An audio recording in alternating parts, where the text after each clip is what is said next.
Have you ever wondered why no one would be caught dead using the official Olympic salute anymore? Well, wonder no more. In this Olympic salute, your right arm should be held out slightly to the side and pointing in an upward angle. Likewise, your palm should be out and your fingers touching. The Nazi salute is more or less performed in the same way, except it is customary to hold your arms straight out in front of you instead of partially to the side. As you might imagine, the Olympic salute fell out of favor after World War II. Despite this, the International Olympic Committee hasn't yet replaced it with a different salute, even if nobody would dare use it anymore for fear of being misinterpreted. The similarity of the salutes ultimately led to a great deal of confusion over the 1936 Olympics in Berlin over whether many of the non-German teams were saluting Hitler using the Nazi salute or whether they were using the official Olympic salute. This even fooled German audience members who sometimes misinterpret the Olympic salute given by some teams as the Nazi salute and subsequently cheered more for those teams as they passed, such as the standing ovation for the French team received when they gave the misinterpreted Olympic salute. Because the same confusion came up during the Winter Games a few months before, Britain decided to abstain from giving any kind of salute so as not to be misinterpreted as saluting Hitler with the Nazi salute. Here's a first-hand account of the event as reported by New York Times reporter Frederick T. Birchall. They marched in a procession once around the arena, saluting the dais, each nation according to its custom as they passed. Then, turning across the field, they took their stand in columns, great and small, in front of the Führer and the guests of honor, their flags at their head. Quite naturally, in this long march, the interest was centered in the applause given respectively to each and the type of salute each nation gave the dais. The last item wasn't always easily determined because the Olympic and Nazi salutes are very similar. The Turks were the only team to give a military salute throughout. The Bulgarians drew down handsome applause by flattering German sympathies in a double way. They goose-stepped past Hitler and gave the Nazi salute to boot. The New Zealanders evidently mistook an erect German athlete in white who stood out in front, far to the left of the stand, for the Führer himself, for they removed their hats for this outstanding figure and put them on while passing the dais. Some teams apparently did not know the difference between the Olympic and Nazi salutes and rendered mixed homage. The Nazi salute was given by Afghanistan, Bermuda, Bolivia and Iceland, besides, of course, Italy, which originated it, and the Germans. But all of the flags of the nations were lowered while passing Hitler, with one exception, that of the United States, which went by proudly borne aloft.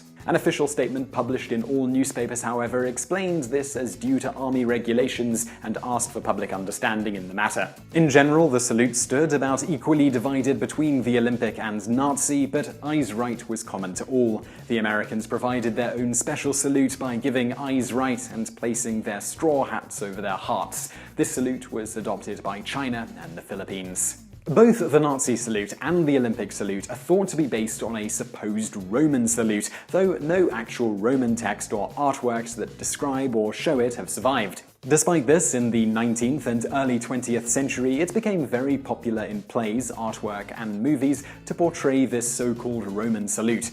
This soon resulted in it being adopted by the Italian Fascist Party and then the Nazi Party. This was not without controversy within the Nazi Party, as many didn't like the fact that their salute was influenced by the Italian Fascist Party. In true Nazi form, an attempt was made to fabricate a new history which predated the Italian Fascist Party's use of the salute, to make it appear the Italian Fascist Party was influenced by the Nazi Party in terms of the salute rather than the other way around. Hitler had this to say about the origin of the Nazi salute during one of his table talks from January 3rd, 1942.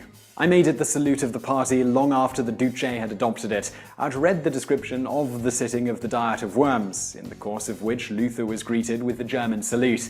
It was to show him that he was not being confronted with arms, but with peaceful intentions. In the days of Frederick the Great, people still saluted with their hats, with pompous gestures.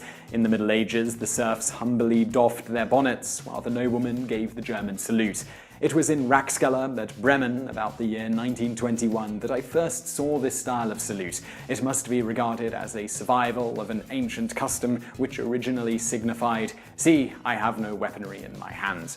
I introduced the salute into the party at our first meeting in Weimar. The SS at once gave it a soldiery style. It's from that moment that our opponents honored us with the epithet "dogs of fascists." Bonus fact: during the London Games, a German official, Walter Troger, was accused of using the Nazi salute when the German team walked by. However, it should be noted that he put his left hand out, not his right, as would have been required to be the official Nazi salute, unless his right was disabled, which it wasn't. Further, he waved his left hand back and forth with it in front of him, like most people do when they just wave at someone. Needless to say, the International Olympic Committee was happy to defend the official, who was in fact clearly just waving at the team, but the media blew it way out of proportion, as they are prone to do.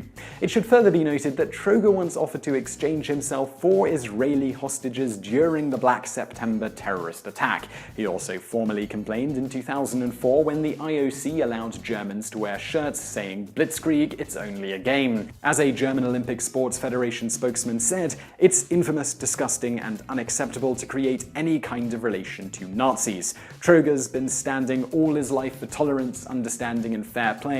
I can't think of anyone who is less anti-Semitic than him." He is devastated that it was interpreted in this way. So I really hope you found that video interesting. If you did, please do give us a like below and don't forget to subscribe. Also, why not share it with a friend? There are loads of social sharing tabs below this video, so check those out. Also, over there on the right are a couple of other videos you might enjoy if you enjoyed this one, and thank you for watching.